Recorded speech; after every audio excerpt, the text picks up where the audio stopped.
Hello, South by Southwest. What's up? How's it going? For those that don't know me, I'm Dr. Laurie Santos, host of the Happiness Lab. How many fans of the Happiness Lab do we have in the house today? Some super fans, that is awesome. Today you're gonna have an extra special treat because you're gonna get to see a live-to-tape recording of the Happiness Lab. And that means we let you in on 2 secrets of how the Happiness Lab is made. Secret number 1 is that you're gonna get to be part of this episode, and that means we need you to scream, we need you to laugh, we need you to make it part of it. We need the people at home to feel jealous that they were not at South by Southwest when they're listening on their phone. And so we're gonna do a little practice real quick. If I say like, hey, welcome to Happiness Lab South by Southwest, and you see this hand gesture, this means freak out. It is not 10 in the morning. It's like a live party, like up the street at night, and you just go for it. Like, hey, welcome to South by Southwest. We're here with the Happiness Lab. All right, that was good. Usually I have to do it twice, but at South by, you guys are good, right? But really, react, right? We want to hear you. You're meant to be part of this, laugh with us, and so on. If I kind of need a little reaction, you see some hand gestures like this, it's kind of to get you involved a little bit. So that's kind of secret number 1. You'll be part of the audio, part of the screaming track and stuff, which is fun.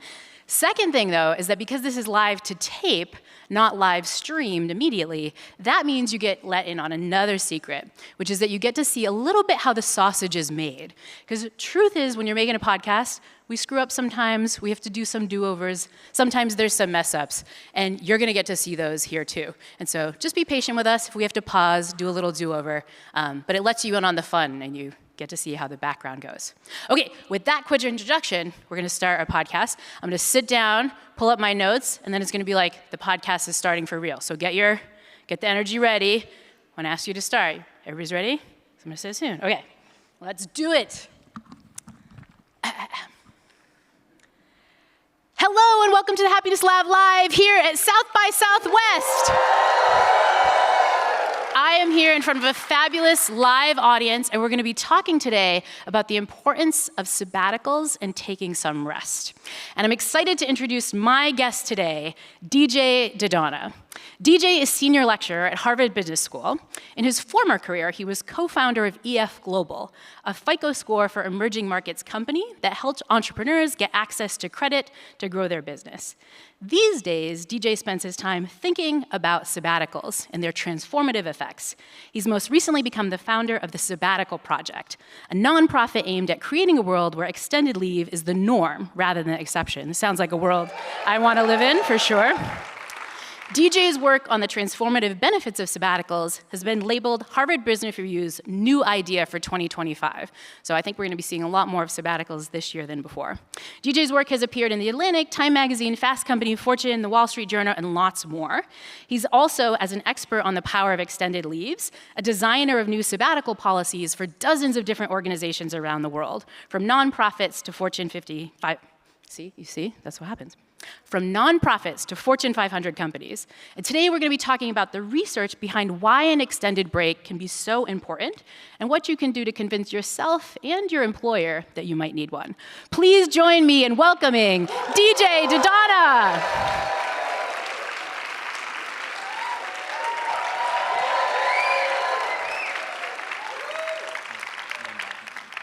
Oh, I have my badge on. See all these things? No? No one saw it. Thank you, DJ. So DJ, I'm curious how you became such a fan of sabbaticals. As I understand it, this started with a time when you yourself needed a sabbatical, a moment that you call your ice cream sandwich moment. What was that? So I entered sabbatical land, as I call it, as most people do, which is unintentionally. So if you don't take a sabbatical will take you, likely. And I was just, I'd run my company for 7 years, and I was feeling lower and lower energy, tough to get out of bed, and I was growing even worse facial hair than I have now. And my co-founders were like, "Are you okay?" And I think at some point, when it was your dream job and you can't get out of bed to do your job, there's a problem, right? Which it brings up all certain types of emotions around, like, if this won't make me happy, what will? The ice cream sandwich moment was on a particularly sad kind of weekend. It was Friday, I had no plans. I was watching a very depressing Netflix series, and I was like, I just really want an ice cream sandwich. I lived in Cambridge, and so there's plenty of like late night mistakes you can make. And but I didn't want to like walk into the cookie place, late at night on a Friday by myself. So I was like, I'll just place an order for this. And I didn't want the delivery driver to think that I was a loser, so I was like, I'll place 2 orders for ice cream sandwiches. And so I went down, got the sandwiches, hey, I'll be right down. And I come back, I eat one of them, thankfully, not 2. And then I go to put the kind of pizza box size thing into the fridge. And I woke up the next morning and my fridge had defrosted and ruined my floors. And I was like, okay, this is the sign that I needed to take a sabbatical. So that's how I entered into Sabbatical Land. So you made this decision to take the sabbatical, but you were the head of this company that you were loving. Was that scary? What went through your head as you made that decision? Yeah, I think one of the reasons why folks call it a sabbatical is because it's this tidy definition and term for something that is really feels like your life is ending, right? And so I think for me, I talked to my co-founder, and he was feeling a little bit burnt out as well. Especially from the perspective of entrepreneurship. I think if you can't build up an organization that can survive without you after 7 or 10 years, you haven't done an awesome job. And so we were both, acknowledging, hey, let's give some time to step away. But honestly, I had no idea what was on the other side. I started it with the pretense that I was going to come back to the company, but I couldn't really continue anymore as it was going. So decided to step away. Said 4 months feels, like the longest time I've ever taken off by a factor of 8. But yeah, so that's what I decided to do. And so what happened? So when I think about how I describe my sabbatical, because everyone's sabbatical is different, and I don't want to intimidate folks that might not be able to do or want to do the thing that I did.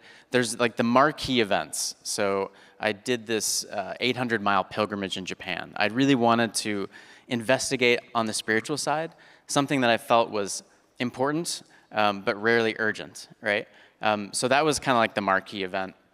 But really, some of the more impactful moments on the sabbatical were things that I don't put up on the billboard. So I was nursing one of my parents back to health. So I moved back home, at age 32, cooked a lot of meals. I helped a cousin of mine move and another cousin of mine build a deck. So I hung cabinets myself and got to have that experience. And I wrote my first song. I bought a ukulele on Amazon, which is super embarrassing, and brought it along on the trip. And so I wrote and performed my first song in a place where definitely no one would know me. So that was helpful. And so I think we're going to talk about what you learned from this and some of the benefits soon. But I want to start with some definitions because I'm a nerdy professor and that's where I go. And so how do you define a sabbatical? So as I said before, there's really no definition, and I think it's a tool and a crutch that people use to feel kind of sophisticated around this uncertain thing you're stepping into. So the definition that I think about is an intentional extended leave from your routine job. So intentional, not that you have to have made the decision to take it, because most sabbaticals kind of happen to you, but that once you're on sabbatical, you stay there, right? And so as soon as we leave a job, our new job is to find another job, right? It's very hard to be in that kind of liminal state between careers, between jobs. So in order for it to be a sabbatical, you gotta create space, not look for another job. Extended, so it has to be measured in months, not weeks. I think we like to say at least 3 months. I took 4. I wish it would have been 6. Most people, I think, would like to take between 6 and 12. 9 is very symbolic because you're kind of creating something anew. And then from your routine job, so most folks, especially type A achievers, probably some in this room, will say all right, I'm gonna go off work and then I'm gonna learn how to be fluent in a foreign language, or I'm gonna write a book or something like that.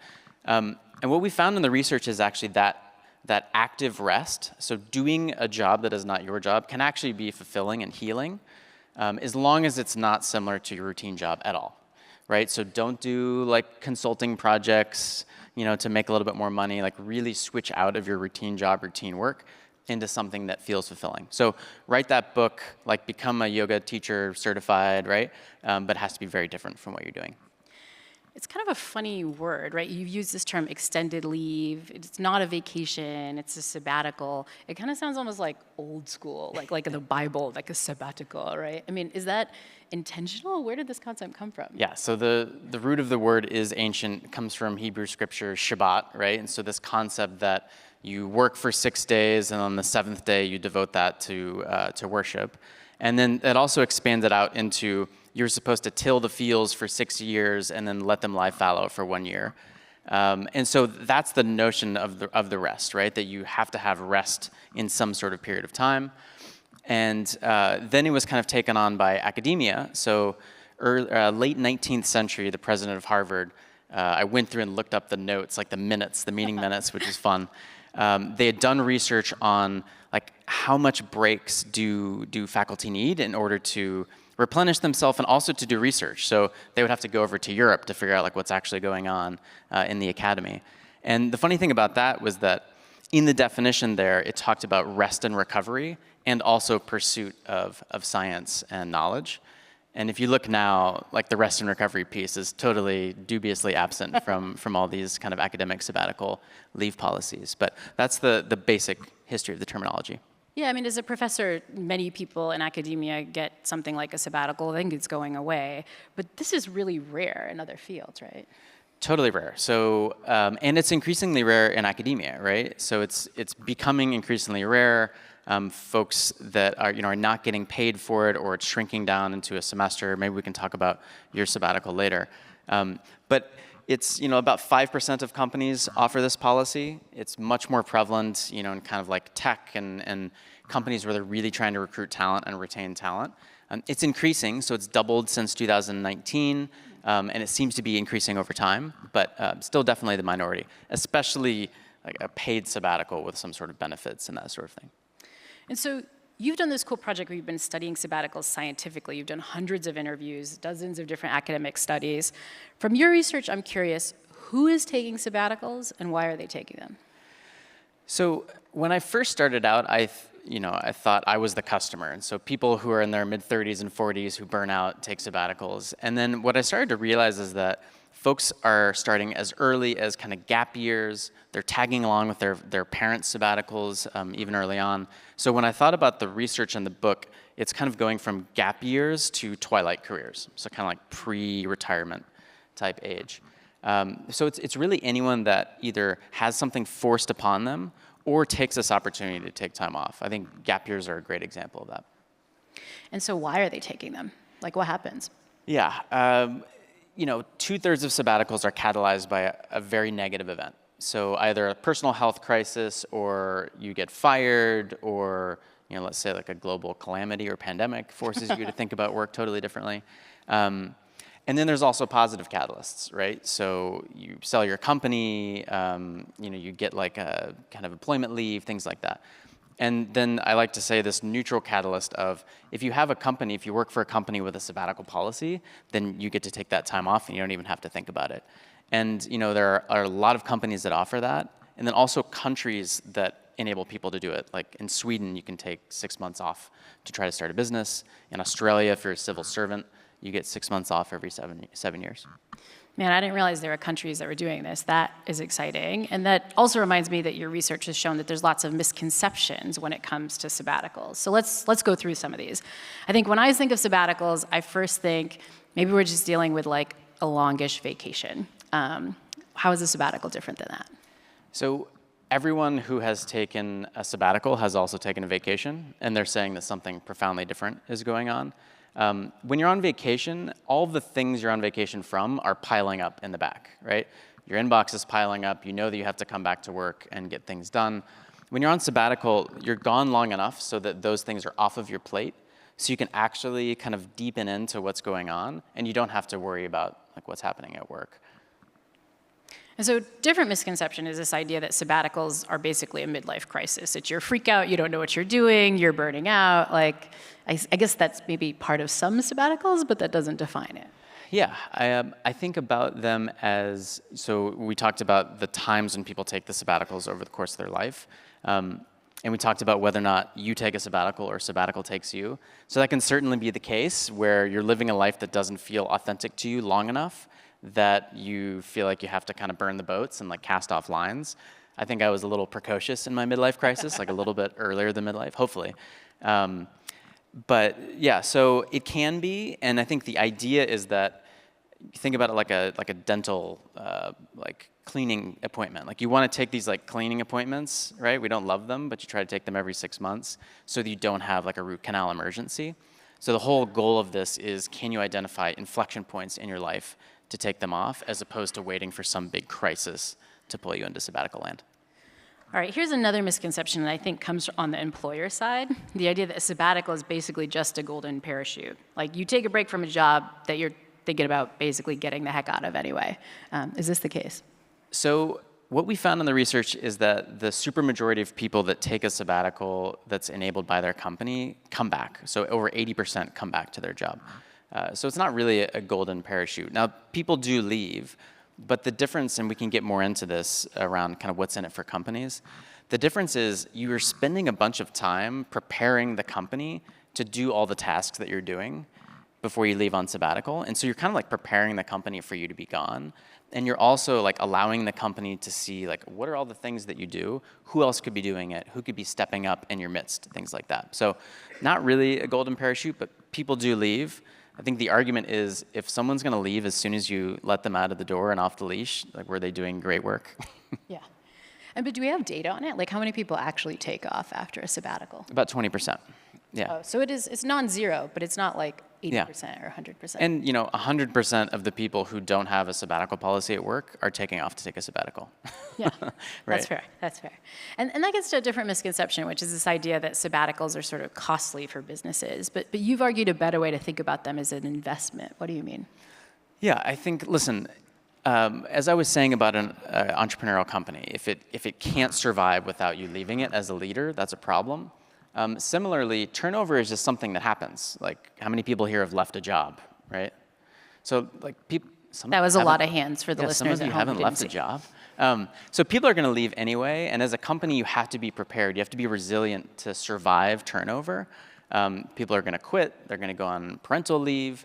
And so it is practice. It's like building a muscle of figuring out what tasks you have, offloading them onto other people, and really kind of investing in that muscle as a company.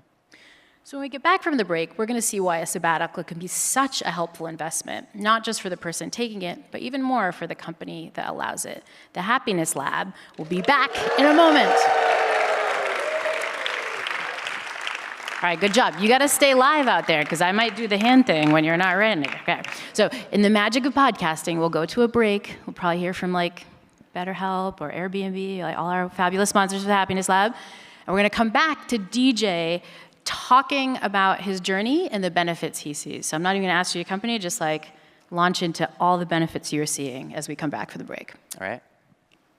You can do that. Yeah. Sorry, say that again? Yeah. You're going to just launch into the benefits of like, here's what I saw in my sabbatical, some of the benefits I experienced. Yeah, so from a personal perspective, I think you can expect a lot of things. And your mileage may vary on this depending on what you need, right? If you're coming into the sabbatical super burnt out, then you probably need to heal, and that's going to be the first thing that you get. So in the research in my interviews, I talked to a ton of people that had some sort of physical ailment, whether it's like a trigger finger or ulcers, stomach, gastro stuff, and they've been told by doctors this is stress related, right? But until they actually stepped away from work long enough for that to heal, they couldn't kind of grok that, right? So I think healing is one of the first things. Creativity is one of the next things. So you're taking time off and you're doing whatever you want to do. And that ends up like spurring, kind of reigniting a lot of creativity. For me, it was writing silly songs on a ukulele, but like whatever you would like to do. And we find that we think about like working on ourselves as work as opposed to play. Mm-hmm. So there's this concept of identity play as helping you kind of like run little experiments, figure out what you want to do next. So creativity is another one. And then I think confidence is a huge one. So no matter if you have a sabbatical policy at your company or not, it's pretty scary to launch off for an extended period of time. Like, I'd never taken more than a couple weeks off work since, I don't know, middle school. And so to take 4 months off, that's scary, especially if you're leaving your job. What are you going to do on the other side of it? That sort of thing. And so being able to do something that seems scary and then come back and say, actually, I'm fine, really builds up people's confidence to take big steps and big leaps. It's also hopefully running experiments on your sabbatical to say like, oh, I thought that I wanted to write and I actually like writing, and so that builds up confidence and the ability to do it. And it seems like from your research, when you talk to people, these benefits are really common. Like, this is just what you hear everybody who takes sabbaticals saying. Yeah, I mean, it's funny because I came back from my sabbatical and I said, that was really changed who I was as a person. So this kind of like identity was enmeshed with my company, and if the company was successful, I was successful. If it wasn't, I wasn't. And so I was able to kind of break free from that. But I wanted to check to make sure it wasn't just my experience. And so the more folks that I talked to, the more you just kept hearing these terms like transformational, which it's tough to kind of put a finger on that. But this notion that it's a peak life experience in the research. So it's up there with like having a child, like getting married. So you're creating an event for yourself that will be one of the most important events of your entire life. It also seems like you take time to notice the things that you're not doing. You've talked a lot in your work about this idea of functional workaholism and how a sabbatical can help you penetrate into that a little bit. What do you mean? Yeah, so we talk a lot about burnout, but really what's happening is I view burnout as a spectrum. So you're like burning out, right? You're existing on a spectrum where you're not doing your best, not feeling great. And like that's kind of hard to realize unless you step out from it. And stepping out, I'm assuming you've all had the experience where you go on a vacation for a week and right at the end, you're like, oh man, I was just sinking into it. And then you have to plop back into work. So stepping out long enough to say, I am not the person who shows up to work. I'm not the person who gets tasks done. I'm like my childlike self. I'm like my creative self, the person that's kind of curious about stuff. And so at that point, you can look back and say, wow, the way that I was working and the way that I was living was actually not serving me. And I want to just step out of that for a little bit. I might want to make a big change. But I think, obviously people's experience of COVID varied widely. But I think as roots of this great resignation, I think a lot of folks saw like, oh man, now that I'm back at home with my family, I actually want to do that more.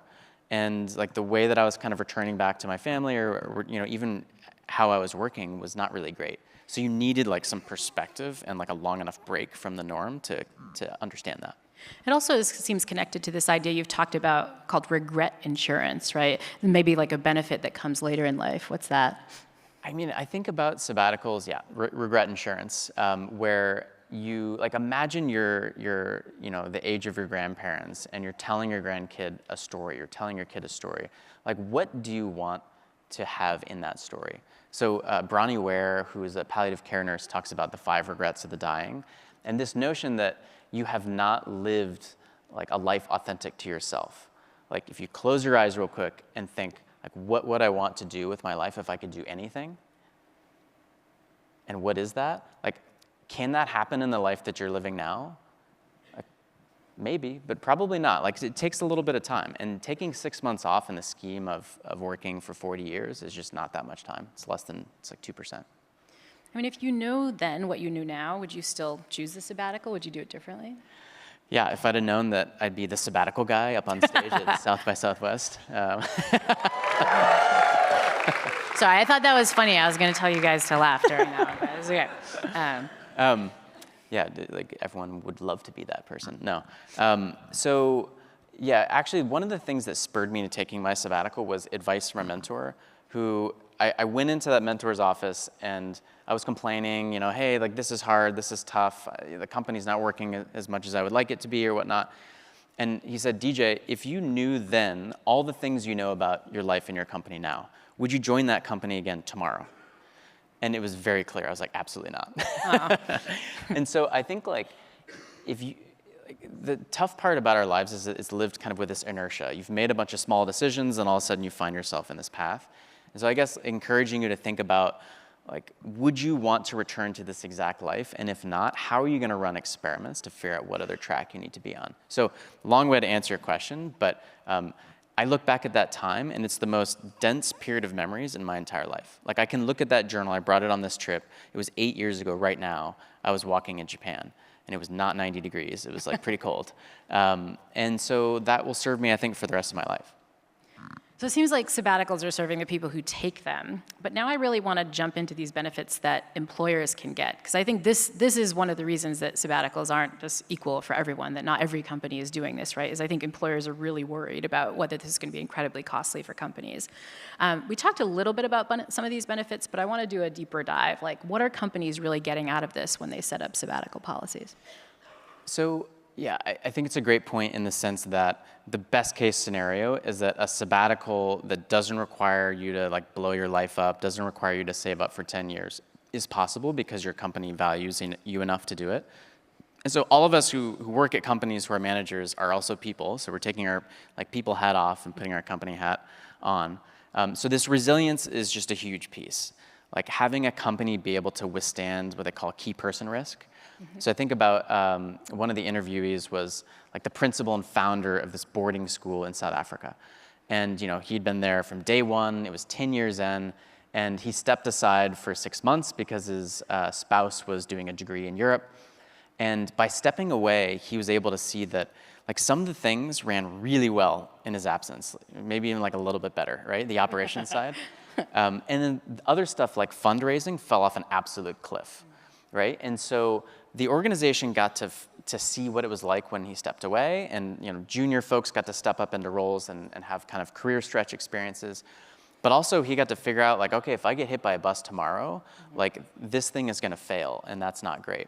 And so like really developing like the resilience to say, okay, if I do want to transition out, what kind of skills do I need to kind of manage inside of the organization? So I think tenure and loyalty to the company. We talk a lot about company, like people finding meaning at work, but at the end of the day, I'm sorry, like most companies cannot provide a ton of like meaning and purpose, right? And so, yeah. Yeah. And that's fine, that's fine. But I think what the company can do is they can give you time to yourself to do the thing that's meaningful for you. And I think the impact of that is that people have more loyalty to the company. So think about one of our interviewees was from the US Treasury. They have this long service leave, or they had this long service leave policy where you can take 6 months off. And she got to go and do like mountaineering and trekking in Latin America. And it was long enough to say, I like trekking, I like being on vacation, but I also really like the work, international development work. And I appreciate, she was not planning on having a family. She's like, I appreciate the ability to step outside of my work for a stretch and become kind of appreciative of that work again. And I know I can do it every 7 to 10 years. So that kind of like loyalty. And I also think that creates authentic company culture, because there's a financial advisory firm in Seattle called Brighton Jones that has these sabbaticals every 10 years. And people come back and they're doing like a slideshow of their sabbatical, and everyone's excited for those folks because they know they get it as well. Yeah. And so the company values you as a whole human being, and also like they get to celebrate your experience because they know they get to take it, which is different than someone being like, I had a great honeymoon. You're like, oh man, like I didn't, You've also argued that it can help employees like increase their innovation over time. And it's not necessarily that their skills building, although that happens in some cases with sabbaticals. It's more just that like time off builds this innovation. Yeah, so one of the interviewees was a CTO of a tech company, stepped away and was engaging this kind of identity play I talked about. So, was a developer in college, but had really not played around with like mobile app development.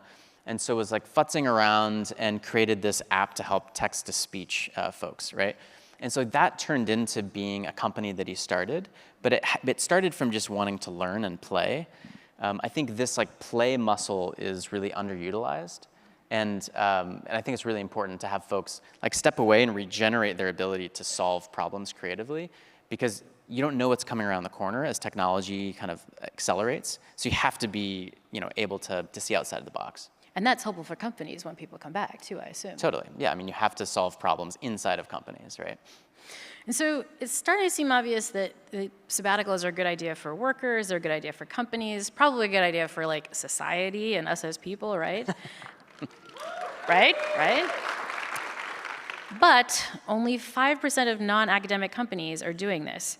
And so, DJ, this is now your life's mission, your dream to make sabbaticals more equitable. But to do that, we have to overcome all the barriers that we and our employers feel when it comes to giving us a sabbatical.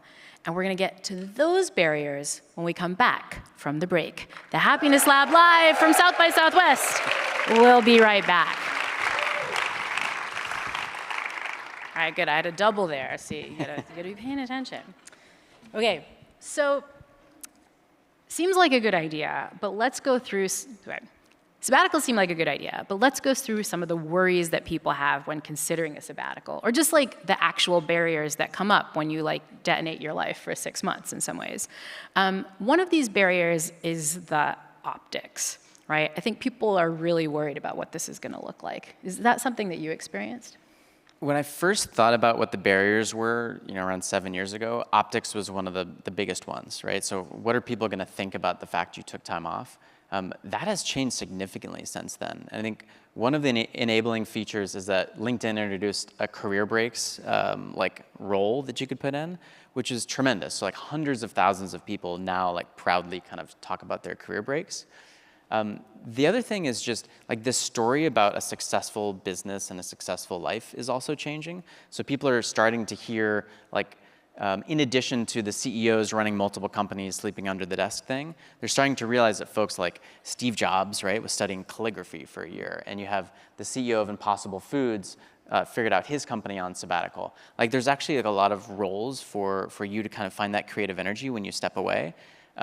The other thing I think about, if you're interviewing for a job and you tell them that you took a career break and they disqualify you for the position, that's a great sign that maybe you didn't want to work at that company. It's a kind of a revealed preference. And also, I've also found that in interviews, people want to talk about, you traveled for 6 months? What did you do? What was your favorite? That makes you an interesting person. And it also shows that you had the courage and self-confidence to take time off and do something for yourself, which I think the majority of people are going to be that's awesome. I want this person on the team. So it seems like the story is changing, but it also seems like we need to change the story in our own heads. Part of those optics, part of the problem of optics seems like it's what we think other people are going to judge us about, but it also is a lot about what we're judging ourselves about too. Yeah, I did a study of my Harvard Business School classmates 10 years out, and 90% of people were concerned about how a career break would look, and less than 5% of people actually cared whether or not someone took a career break. So it's this weird dynamic where you assume that people might take you less seriously, but it's just not the case. And the way to kind of solve that in our research, we identified this concept called exemplars, which is fancy for examples. So find an example in your life, someone that looks like you, someone that has a similar job to you, who has taken this time off, so that you can actually see for yourself, oh, I'll be fine on the other side. I love that example because it seems like part of the problem with sabbaticals is for many people, this is just going to be the first time you're letting yourself do something that's not work for any stretch of time whatsoever.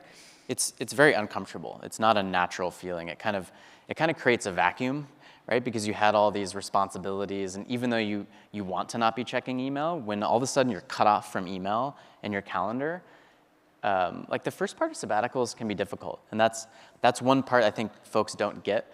You're on sabbatical, must be amazing, and you're actually beating yourself up about leaving, not knowing what you're going to do next. And so it is an identity transformation possibility, and in order to transform yourself, you got to really do some some thinking and some breaking apart of who you are. Okay, so that's the optics internally and externally. Another big one, just practically, is responsibility. We have professional responsibilities, personal responsibilities, we're parents, there's logistical challenges. How did you navigate this stuff, and what are some suggestions? So I think that almost no one can throw all of their responsibilities off tomorrow, right? And so if you treat it like an emergency root canal, that's difficult. If you say, what is everyone here in this room doing in 2031? No one has any idea, right? So if you say in 2031, I'm taking 6 months off, and you work towards that, man, 2031 is coming up, actually. Yeah, 2031 is not very far away, but it's going to be awesome for the folks in this room because everybody started nodding when you said that, 2031, right? So if you can set some time in the future and say, I'm committing to take 6 months off, then all of a sudden you can save up for it, you can kind of signpost it with your employers, and it's not a big deal. This is just part of who I am. I take 6 months off 6 years from now. The other thing is you hear a lot about responsibilities. I have kids, they have, how am I'm going to pull them out of school, put them back in school. Time and time again, it's difficult, but the people who have children who take sabbatical have the most inspiring stories, hands down. Because they'll say stuff I just had begun to think about my kids as a set of responsibilities and tasks, take them here, pick them up from here. When in actuality, what's happening is people are showing their kids, what is astronomy? Oh, you're seeing the stars from Patagonia, right? And you're actually seeing them and getting excited about that. What is zoology? And you're going to the Serengeti and you're seeing animals up close, right? What is geology? You're in the Grand Canyon. And so it enables you to see the world through their eyes and actually give them an experience that will sit with them for their entire life. There's a movie called Blink that we saw. I don't know if you've seen it, but distributed by Nat Geo, and it's this family in Quebec where they have, I think, 3 or 4 kids that have this kind of ocular degeneration disease, and so they only have a certain amount of time that their kids are going to be able to see the world, right? And so they decided to like take a year off so the kids could like absorb as many images about the world as possible. So I think about that, like taking it as from a responsibility that you have to take care of to a responsibility to allow your kids or you and your spouse or yourself to get to experience the world in a different way than our just routine life. Sorry, I had a thought and take it a pause to have the thought. I also think that it's probably really great for parents to show kids and to model, like be that exemplar for taking some time off, and also just like not be so burned out around their kids. Like I do worry with some of like my adult friends with kids that that those are kids that have only ever seen their parents super stressed out, and I feel like it must just be rejuvenating for kids to see parents taking time off too. Absolutely. You have to model this behavior, right? And I actually have 2 good friends who are on sabbatical in Kenya right now, and just seeing them kind of go from like working, having groceries delivered, meals delivered, like no time to do anything, into like teaching their kids how to ride bikes, it's really inspiring, and life is too short, right? Again, a silver lining of the pandemic for many people is that you realize that life is fragile and it's short, and you just can't bet on 2031 even. Who knows? Yep. So maybe you should set it to 2029 when you take your sabbatical. Yeah, we gotta get it in as soon as possible. Okay, so we've talked about optics, we've talked about responsibility.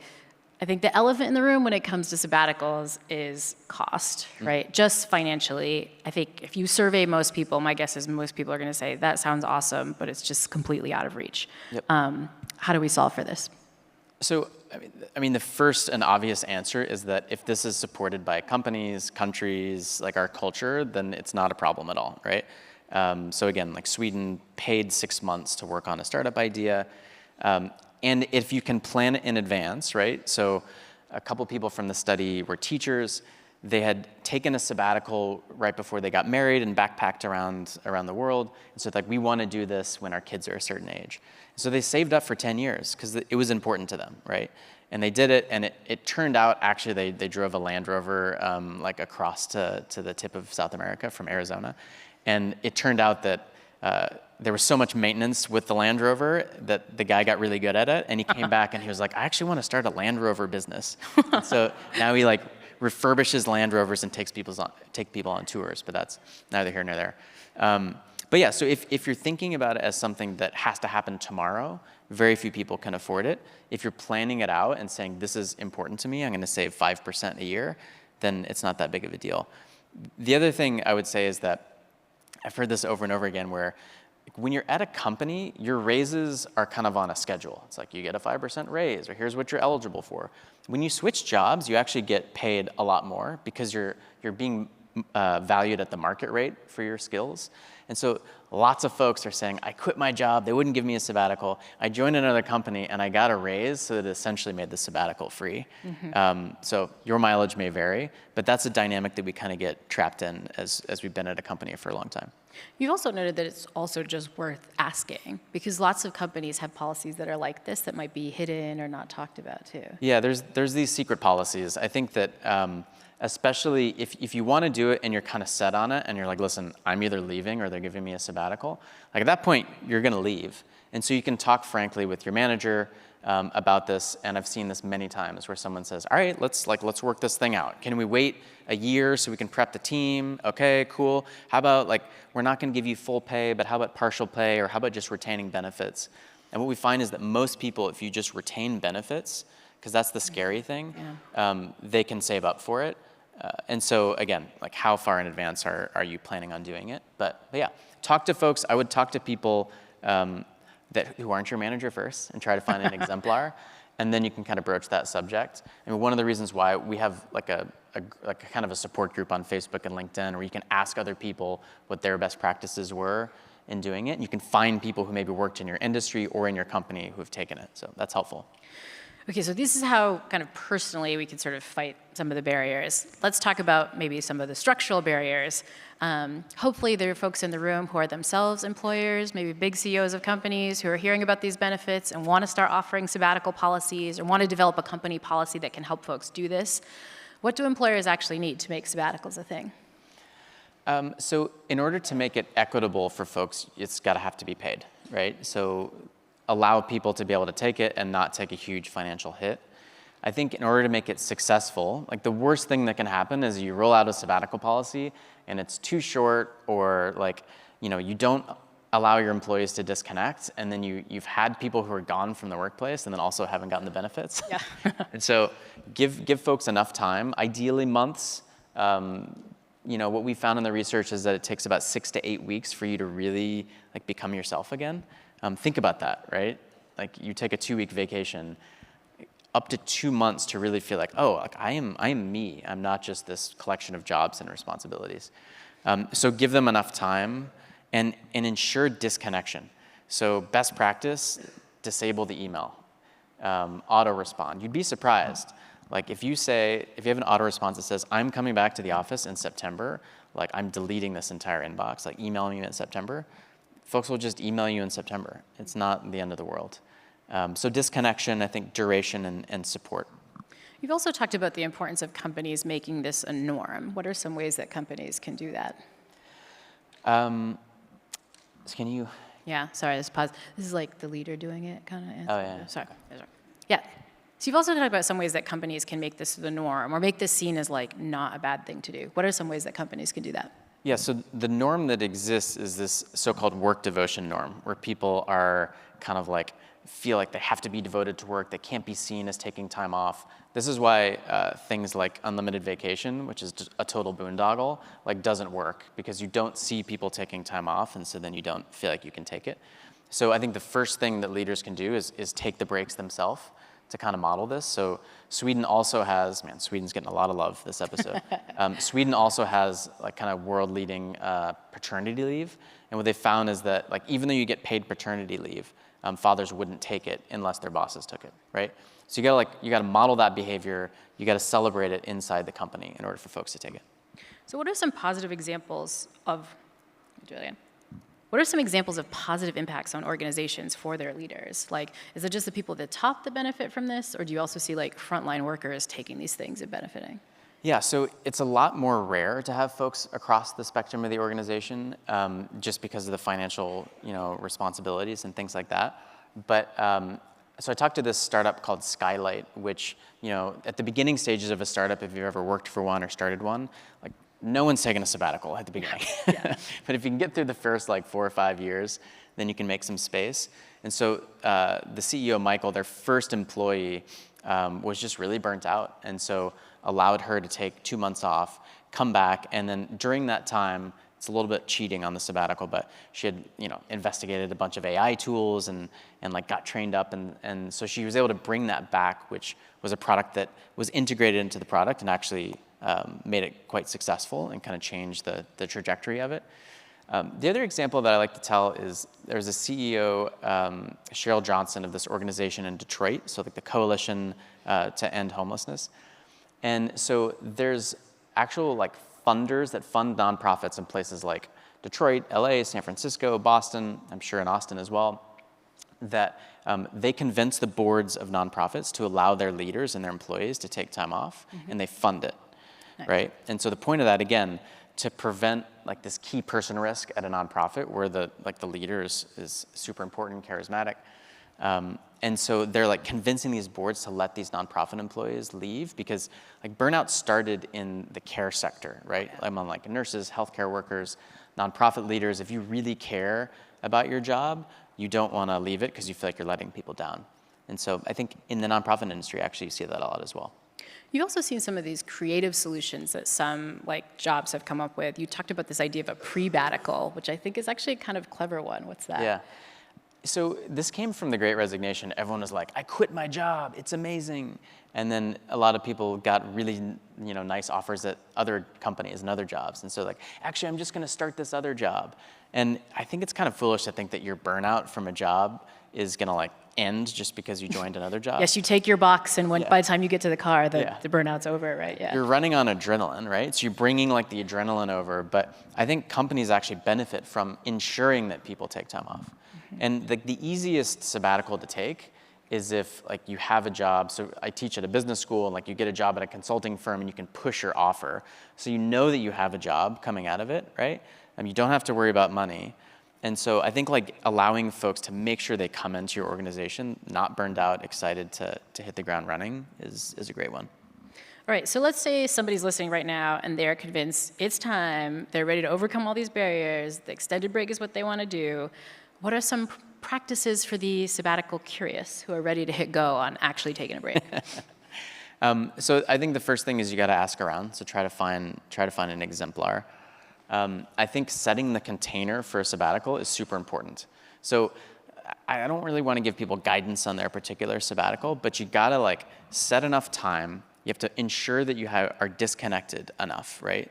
And partially that means traveling if you can, so getting out of your like geographic space. And partially that just means getting out of your routines. Because that's a vacuum at the beginning of your sabbatical, when you subtract all of your responsibilities, it can help to have some structured things. And I think especially at the beginning of your sabbatical, like you want to do something that gets you out of your head and into your body, right? So yoga teacher training, pottery, like stuff where you're kind of using your hands, like hiking. Building cabinets, we heard. Yeah, exactly. Do not suggest going to IKEA. It's not stressful. This episode's sponsored by IKEA. But yeah, so kind of like... We're going to cut that because we need IKEA sponsorship, so it's all good. So like getting out of your head and into your body, and thinking about the phases of a sabbatical as like healing at the beginning, and then experimentation in the middle, and then integration at the end. So really like finding these, what they call like counterfactual experiments, like what would my life be like if I did this versus what I'm doing now? One of my favorite stories was a consultant who would take a sabbatical every 4 years. And he was like, when I retire, I want to like run an eco lodge. And so he spent his sabbatical like volunteering, like working in the kitchen, working in the back office of eco lodges, and was like, this is actually not for me, right? And so like running these experiments so that you don't have regrets later in life. You've also talked about the importance of using your sabbatical to focus on relationships. I know why this is so important from the happiness science. The science just shows that social connection is so critical for happiness. But why could this be so important and transformative in a sabbatical specifically? I mean, I think you can go too far inwards. And so I think about sabbaticals as having like 3 archetypes. There's like the achievers that really want to get something done, kind of type A folks, like we're all here in this room. B, the explorers, so people that just want to like see the world and explore outwards, and also like more seekers that want to find out, like I wanted to do that spiritual journey, so like, and then there's like folks that need kind of healing. I lost track of the question. Relationships, getting relationships. Yeah. And so, one of the tough things is that you spend so much time thinking about yourself and what you want, because, you're kind of, like you're parched, you want to like go out and do all the things, that you end up just focusing solely on yourself. And so, for happiness, like focusing on relationships is important. It gets you out of your head and into more like, what do we actually care about? Like, what are we doing here? And then second, I think as you get older, right, like everyone has their own schedules and you're trying to like align stuff. And so this allows you to take the scheduling hassles of one side of that equation and take it away, so you can actually plug into someone else's life in their convenience. So it can kind of like spur and catalyze and refresh these relationships that might have like run a little dry. That's so interesting. Is some of the Happiness Lab fans know I quite famously took my own sabbatical when I was feeling really burned out. And I think one of the unexpected benefits was this sort of relationship building, mostly because of that schedule issue that you just mentioned, right? I wanted to see a friend or catch up, and they were like, when can you meet? I was like, well, anytime. Like, I got nothing going on, right? Yeah. And that was just transformative, right? Because it meant that those meetings and those relationships actually got built and that those connections actually happened. Yeah, I think there's all these things that we say are important, we know are important, but we don't make time for. I talked briefly about this like urgent versus important kind of dynamic. So I'd urge you to think about like what are important relationships that you haven't given a lot of love to, like what are important things that you want to do in your life, and take stock. Be like, how old am I? Like, how many years have I been working? How many times have I taken the chance to do some of those things? And I'm guessing the answer is like pretty rarely. And so figure out like, okay, like you have to make the time to do it. So relationships are one of those. And so any advice for how to pick what to do? Because I think especially if you're entering the sabbatical for that period of healing, if you're feeling really burned out and you're thinking like, now is my time to find my passion, that can kind of feel a little bit exhausting. But you've talked about we shouldn't be going for passion. We should focus on tiny curiosities. How does that work? Yeah, so full disclosure, I took this from Elizabeth Gilbert. Like she talked about like chasing your passions is stressful. What if you don't know what your passion is? What if your passion doesn't fulfill you? And instead just thinking about what you're curious about, right? And so if you're like, I've always wanted to like be a master potter, and then you like spend your entire time trying to find someone to like apprentice with, that can be devastating when it turns out you're not good at pottery, as opposed to saying like, what is it like to travel in this part? Or for me, like, what would it be like to hang cabinets, even though I have no idea what I'm doing? And it was okay. It seems like it's kind of getting back to that play mindset. Like you don't have to do your sabbatical perfectly to kind of get some huge benefit out of it. Yeah, and I think actually, this is gonna sound trite, but the mistakes are part of the thing, right? So there was a person from our study who was like, I really want to learn backcountry skiing. And so they moved to British Columbia for a couple months. I got these lessons, got certified, and then they eventually found themselves tracking, like how many vertical feet have I skied each day? And they had like a spreadsheet. And then they realized like, oh, like I'm the problem here. Like the way I attack things is the problem, not like the job. And so even if you sub out of that job, do you want to work on yourself? Or do you want to just take who you are and say like, okay, I want to actually attack some other problem I'm passionate about with the same energy and vigor. And so as folks are thinking about sabbatical right now, in the middle of 2025 when we're having this conversation, I think there's also an interesting question about not just how do we take sabbatical, but should we be taking sabbatical when the world feels like it's like literally on fire? What's the advice for that? I think this goes back to the burnout and caretaker piece, right? So like put your oxygen mask on before your kids. Like you need perspective as to like what's actually going on, what's important for you, and to get the resources to kind of like take a different tack, right? And so I think it's an opportunity to step back, and I think it's a great opportunity in a time of like where you're feeling not so great to say like, who do I want to be in this next phase of my life, and what skills or like direction do I need to take in order to get there? Okay, and so I'm watching the clock tick down in like an extreme way, which means we've got to get to our parting thoughts. So, parting thoughts on why we need this life and career investment and why we should take sabbaticals more seriously. I mean, back to the regret insurance, I would just really think about what are some things that you would like to have as a part of your life story, and actually document those, like write them down in a journal, and then think about like when are you going to actually be able to do them. I think often we live in this inertia factor of like, oh, well, this is the life, I'm looking 2 weeks ahead, right? But really trying to take a step back and say, like, what are things that are important to me that I won't be able to do? A stat that I looked up that was kind of surprising was if you're like a 40-year-old male, which is what I am, I use male because our stats are worse, your chances of making it to retirement age are 5 and 6. So your chances of not making it are 1 in 6. If you're a 50-year-old couple, you have less than 50% chance of both partners reaching retirement age and being able mentally and physically to travel. Whew, yeah, I'm great at dinner parties. Yeah. And so like this, we're gonna wait till retirement thing, this bucket list thing is not guaranteed. And I hope that like the pandemic gave us this like touch of like life is precious, but like waiting until you can retire is just not guaranteed. So both, what are the things you wish you could do? And then also, oh my gosh, like I might not be able to do them. Hopefully we'll like spur y'all into action. 2031. 2031. Who's putting in their Google Calendar today, right? Everyone, can we just thank DJ DiDonna and all his wisdom for giving us some transformative perspective on sabbaticals. DJ, where can folks learn more? What's their next step if they want to check this out more? So check out the sabbaticalproject.org. That's where all the research and stories are. If you've taken a sabbatical, we'd love for you to share your story there. We have LinkedIn, Facebook groups if you want some kind of like advice from folks who've actually taken sabbaticals. I've got a book coming out next summer, Simon & Schuster, so get excited about that. What's the name of the new book? Still up for debate. It's going to have the word sabbatical in it, so you'll know. Sabbatical plus DJ pretty much gets you me. Yeah.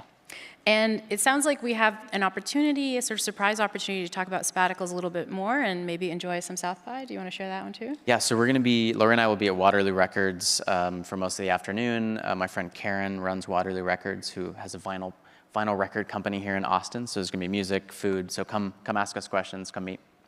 And with that, we are done. Thank you for joining us for Happiness Lab Live at South by Southwest. Thank you so much.